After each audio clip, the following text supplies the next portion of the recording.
everyone, and welcome to our motivational YouTube channel.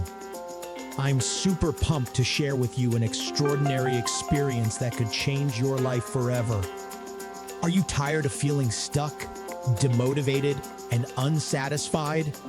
Have you always longed to achieve great things but found yourself struggling with a lack of motivation and self-confidence?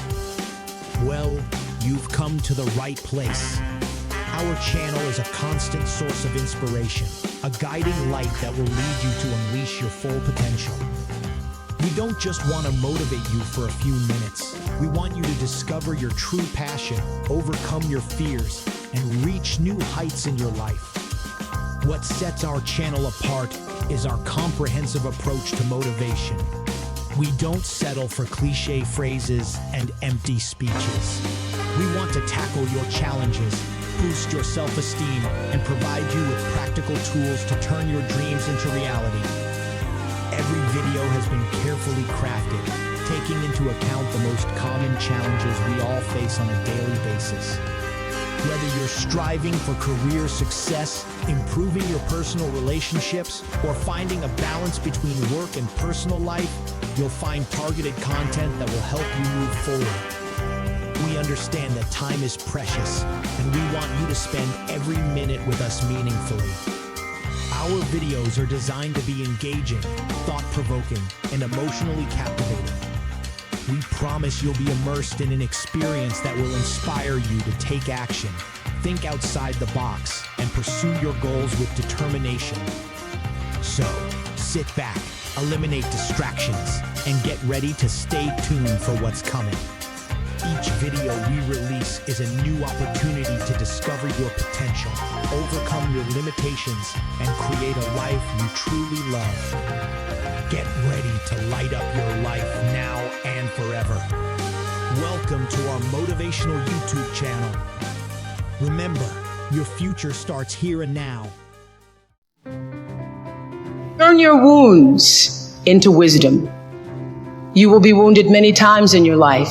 You'll make mistakes. Some people will call them failures. But I have learned that failure is really God's way of saying, excuse me, you're moving in the wrong direction.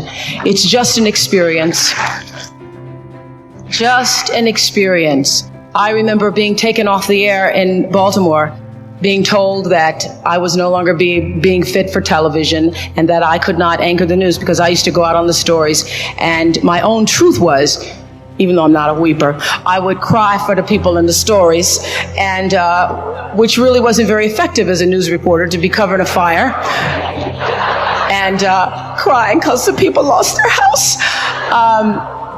And it wasn't until I was demoted as a on-air anchorwoman and thrown into the talk show arena to get rid of me that I allowed my own truth to come through. And the first day I was on the air, doing my first talk show back in 1978, it felt like breathing, which is what your true passion should feel like. It should be so natural to you.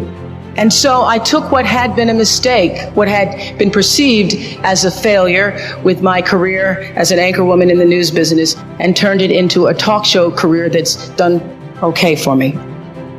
First started as a broadcaster. I was 19, very insecure, thrown into television, pretending to be Barbara Walters, looking nothing like her, and still going to college. So I do all my classes in the morning from 8 to 1, and then in the afternoon I work from 2 to 10 and did the 6 o'clock news, and would stay up and study and all that stuff, until 1, 2, or 3 o'clock in the morning, and then just start the routine all over again.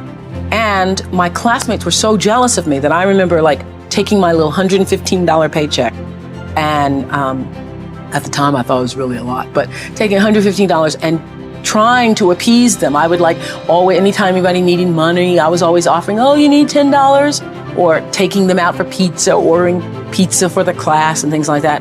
Trying that whole disease to please. That's where it was the worst for me, I think, because I wanted to be accepted by them and could not be. Because, first of all, I didn't have the time. They wanted me to pledge, and I didn't have the time to pledge. I didn't have the time to be a part of all the other college activities or a part of that whole lifestyle. And it was very difficult for me socially. Really one of the worst times of my life, because I was trying to fit in in school and be a part of that culture, but also trying to build a career in television. It's very difficult for me to even see myself as successful because I still see myself as in the process of becoming successful. To me, successful is getting to the point where you are absolutely comfortable with yourself. And it does not matter how many things you have acquired. The ability to learn to say no and not to feel guilty about it, to me, is about the greatest success I have achieved. The fact that I have, in the public side, done whatever is fine. It's all a part of a process for growing for me. But to me, to have the kind of internal strength and internal courage it takes to say, no, I will not let you treat me this way, is what success is all about. It's the same thing that prevents you from being abused as a child, that prevents you from being abused as an adult, that allows you to build success for yourself. I will not be treated this way. I demand only the best for myself. You are worthy to say no. That it's okay if you say no. It's okay if you say no and then people don't like you. That's really okay. The important thing is how you feel about what you're doing, how you feel about yourself. It's a long struggle, though. It's a long struggle. And I'm just hoping that, in the work that I do on the show and the speaking that I do around the country, and that young people who are watching this can get the lesson sooner than I did. Because it's painful, because you keep repeating it over and over and over until you get it right. And what I found is that every time you have to repeat the lesson, it gets worse. Because I call it God trying to get your attention, the universe trying to get your attention. So we didn't get your attention the first time, so we're going to have to hit you a little harder this time. So I'm still doing it. I'm still learning.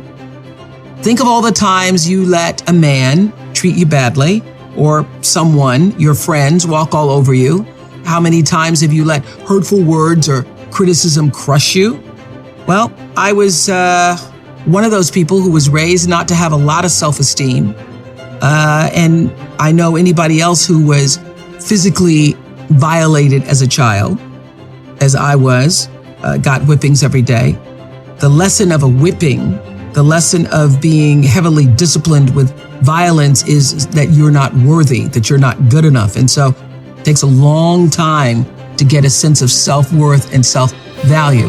And so I was in my 20s doing what everybody in their 20s does, and looking for love in all the wrong places and looking to be validated by somebody else's view of who I was and wanting them to say, I'm okay.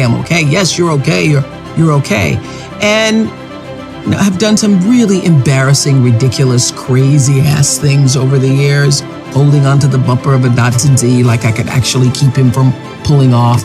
And I remember one time he had left and slammed the door on my hand. And I had, just like a lot of women, had the barrier of, well, you can say anything to me, but you cannot hit me. You cannot hit me.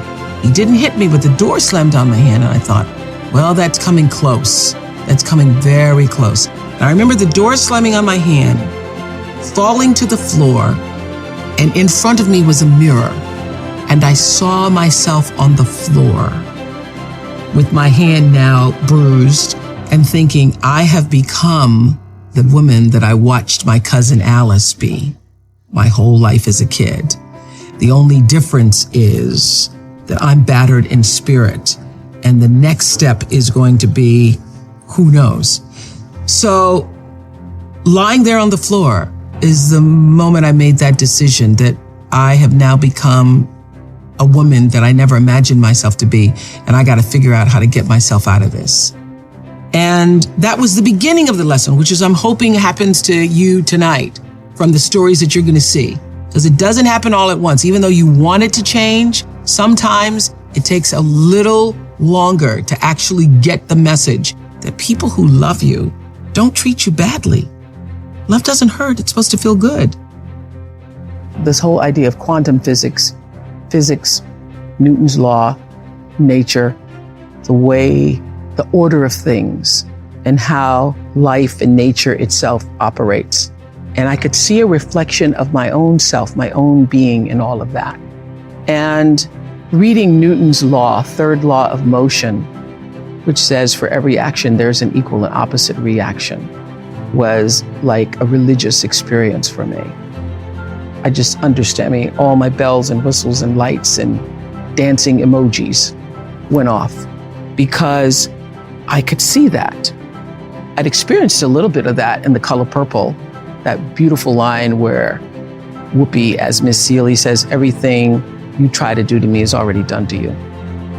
That struck me in particular in the movie. And I understood that everybody's actually saying the same thing. Newton's saying the same thing as Miss Seeley is saying the same thing as what we in this country and many other countries call the golden rule, that really what you put out is coming back all the time. And what really struck me is that it's not do unto others as you would have them do unto you. It really is when you do, it's already done, because that's law. The best way to begin to figure out who you are really meant to be is to ask the universe, God, that question.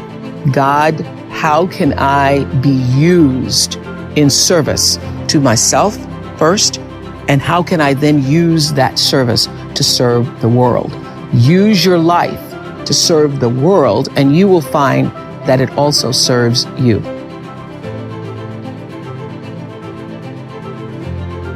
You know, I grew up with violence in my home, so I developed, a really acute emotional sense, out of defense. I just needed to make sure that my father was okay. I needed to make sure things were going well.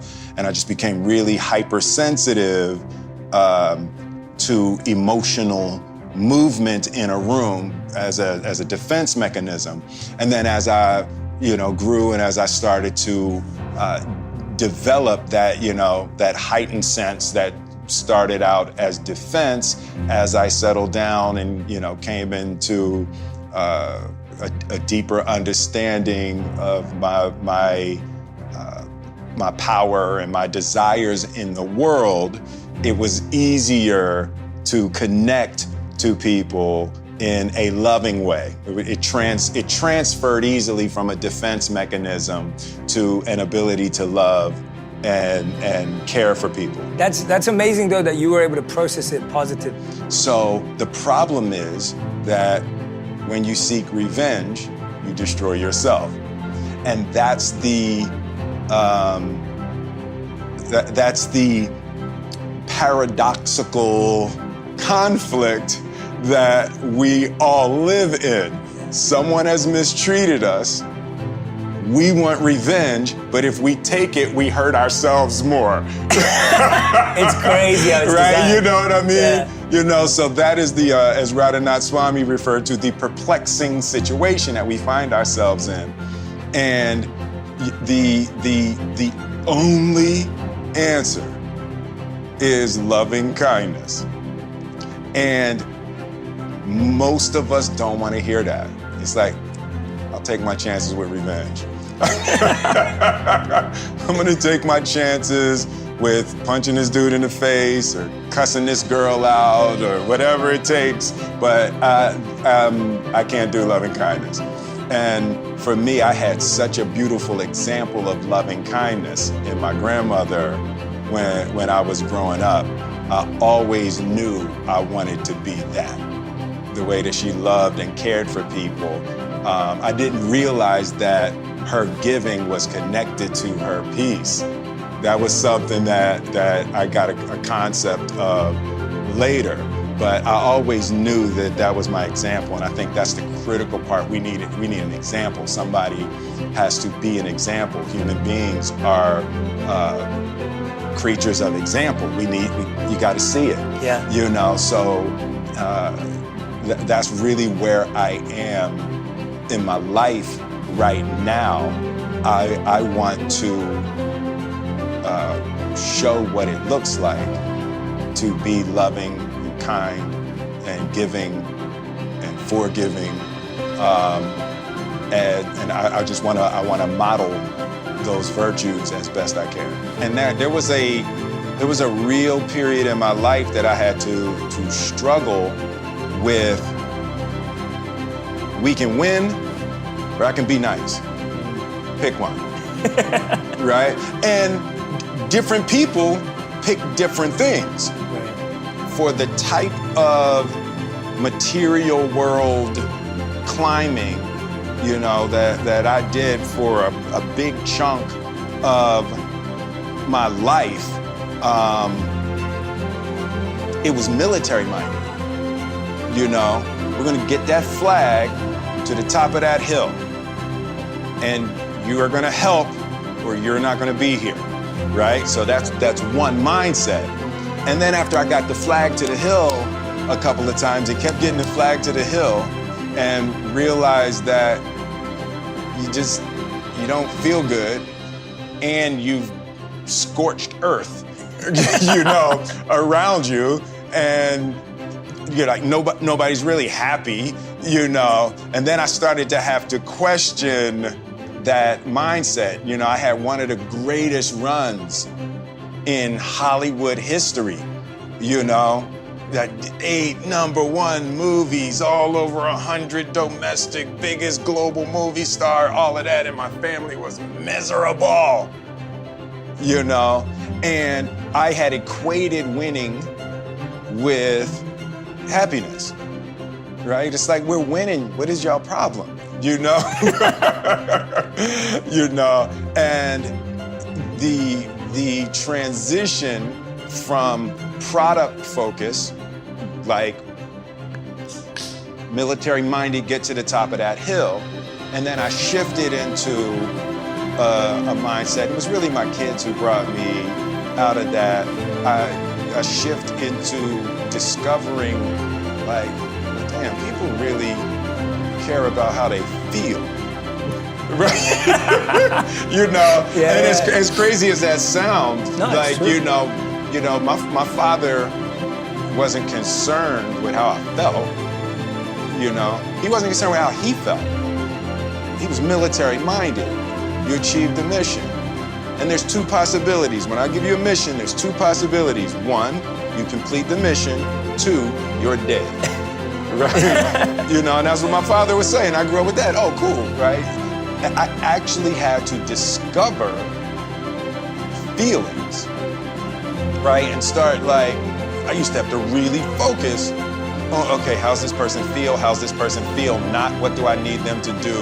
And not they're wasting our time right now, and we're losing time, and we're gonna not finish this mission, right? But there is a balance between the mindset of achieving and loving kindness that at this point in my life, I've actually discovered the magical balance, but it's really hard to get people to let go of the attack and defend achievement mindset and trust the care and concern for your fellow humans as a way of creating higher production.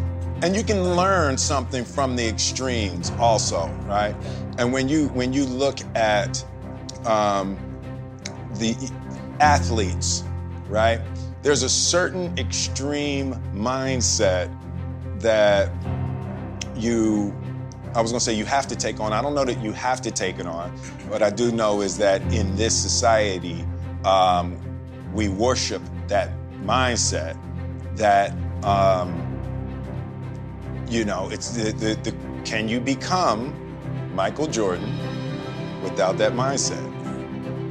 You know, and that is a really powerful, difficult question. It's like most people can't sustain the mindset that, you know, fortunately, because it can be so destructive, but most people can't sustain that level of discipline to manifest the things that they want in their life. And there's a poisonous edge to that kind of discipline. And I've been to the edge of that kind of material world discipline in my mind.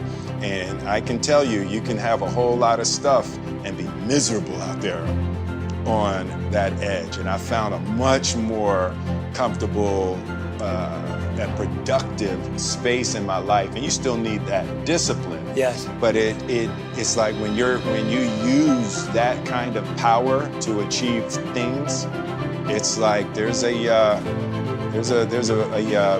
brutal reckoning. Yeah. There's a brutal reckoning at the end of that.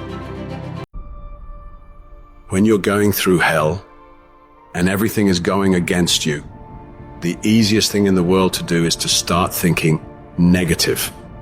The impulse to dream has been slowly beaten out of me through the experience of life. And that's what causes many of us to give up the experiences and the challenges, the defeats, the disappointments, and the failures of life. It's a natural inclination for us to put ourselves down. See, we are born negative, I think, in a negative consciousness because we live in a negative world. This world will try and beat you down. So you've got to begin to guard your mind against negative programming. Like turn off the television. Don't watch the news. If you look at the news, you cannot feel good looking at the news. It turns your power down. You've got to be conscious of that. Just try this. Just experiment with yourself. But start filtering the stuff you allow to come in your mind. So you've got to guard the kinds of things that you put in your mind. See, if you don't program your mind will be programmed because human beings are goal-oriented. Every time you hear that voice in your head telling you, we can't do this. This is too hard. This is too painful. This isn't worth it. You got to tell it to shut up. That voice is a liar. Don't allow that negative voice to overpower you. You block that out. It doesn't take any energy, any drive to stay down there on a low level, but it takes everything in you to pull yourself up, to tell yourself this is temporary. I can get through this. I'm better than this. I'm bolder than this. I'm stronger than this. This will not break me. When you know that whatever you're seeking, it's also seeking you. You don't worry. You don't run scared. You don't think somebody's going to take it from you. You listen to your inner voice and you always take the high road. There will be the tendency, the natural inclination to take the low road. You must resist that. Now is the time to take control. You focus on your strength. You focus on your abilities. Unquestionably, trust yourself. Take the leap of faith and believe that everything's going to be all right. Anybody can hate. Anybody can be revengeful. Some people rather get revenge than get ahead in life. Anybody can do that. Anybody can hold a grudge. Doesn't take any greatness on that. Don't need any motivation and encouragement to hold a grudge. Have some resentment in your heart and some bitterness. But the real challenge about growth and moving into your greatness is to continue to be positive when hard times and obstacles run up against you, and not allow that default negative mind to take over. So you've got to learn to stand up to yourself inside yourself and short circuit, override that conversation that's always going on. 85% of what that conversation will tell you is negative. It's negative. It will tell you you're tired when you really are not tired. It will tell you you can't do it. It will fill you with fear. So you've got to watch that conversation. And when you find it going on, you've got to stand up to it and say, I'm going to do this anyhow. I'm afraid, but I'm afraid not to do it. And I'm not going to let you stop me. Turn off things that can contribute to your fear. Turn a deaf ear to people that all they can do is talk about how negative things are because they have bought into the consciousness of the world. Start attending workshops, seminars, listening to tapes on a daily basis to begin to recondition your mind, to retrain your thinking. Faith comes by hearing and hearing and hearing. Listen to things that can empower you, that can enable you to create a new reality for yourself and a new life for yourself. You might appear to be strange around most people. People are going to think you're crazy, but that's okay. You're not trying to be like them. You're cut from a different cloth. You deserve to be a winner. And winners don't think about losses. They don't focus on what could happen. They concentrate on the possibilities of winning. The biggest challenge that you will have in life is you. Because there's no enemy within. The enemy outside can do us no harm. What do you do about the negative guy that's trying to bring you down? It's quite simple.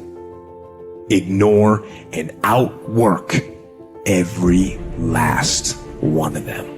You see, while you're over there watching me and talking about me, I'm working hard. I'm taking things to the next level.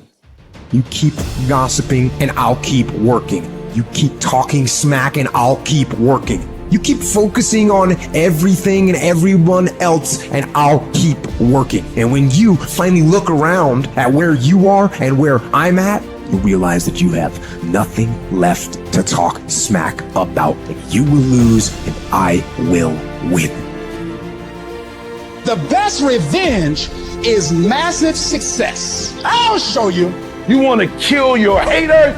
You want to shut them down? You want to kill the noise? Listen to me, nothing succeeds like success. Who cares what they say? Dominance. Who cares what they think? Dominance. When you decide acting in your best interest, you're going to lose some friends. Everybody's not going to approve of you. There's some people that won't like you. Who do you think you are? You're arrogant. What do you think you can do? You're selfish. When you hang around average people, all they're going to do is tell you what they can't do. And that's okay that they can't do it, but that has absolutely nothing to do with us. We can do whatever we believe we can do, and we don't need anybody's permission to do it but ours. Stand up for your dream. Stand up for what you want in your life. You've got to talk to yourself day in and day out. You've got to say, yes, I can make it. The last chapter to my life has not been written yet. If you judge me now, you'll judge me prematurely. I haven't exposed all my stuff yet. I'm still in the process of transforming my life. I'm still in the process of becoming. Yes, yes.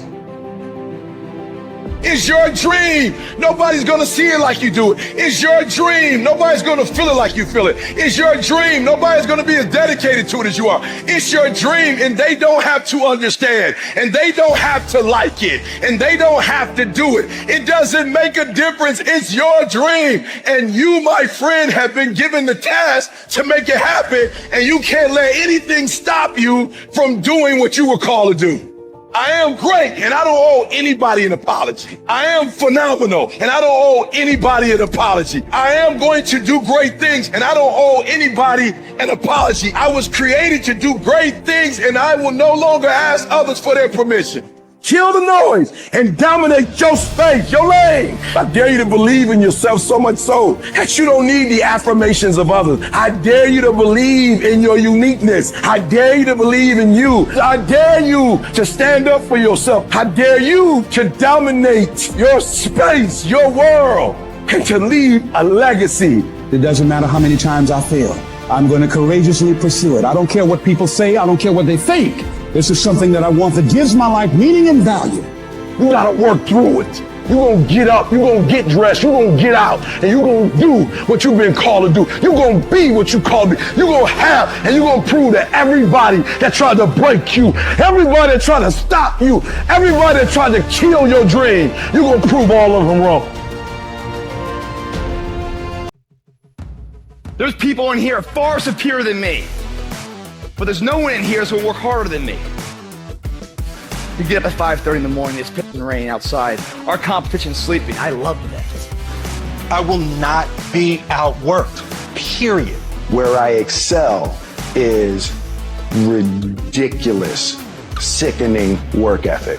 While the other guy's sleeping, I'm working. While the other guy's eating, I'm working. Talent you have naturally. Skill is only developed by hours and hours and hours of beating on your craft. The commodity, the majority of people who aren't achieving the things that they want is strictly based on hustle. It's strictly based on being outworked. It's strictly based on missing crucial opportunities. You might outwork me for 30 days or 60 days or 90 days, but you ain't gonna beat me over a year. You can't outwork me over 2 years. I'm gonna get you eventually. I'm a dripping damn faucet. I just keep coming at you. I'm too damn tough to give up. Most people half-ass half their life all the time. I knew they were gonna get tired. They were gonna get down. They quit improving themselves. They start sleeping in. I'm not gonna do that stuff. I'm gonna get up early. I'm gonna keep getting wide. I'm gonna stay relentless. I might not be the fastest, the strongest, the smartest, none of that crap, but I'll outwork your ass, and I flat out want it more than you. It's relentlessness, man. It's pushing past barriers. It's every time you get somewhere, it's wanting to go to the next level. You guys are entitled to what you're entitled to is an opportunity to show up and be your best. Everyone's like, oh, Greg, you're lucky. You got this, Greg, you're lucky. Everything you do is luck. Bullshit. Because before it was luck, it was a belief. And every day with no one watching at 5 in the morning by myself, I trained it because I believed in it, in hopes that one day my trained ability collided with an opportunity to show it off. That's what luck is. That's what success is. Nothing subjective in there.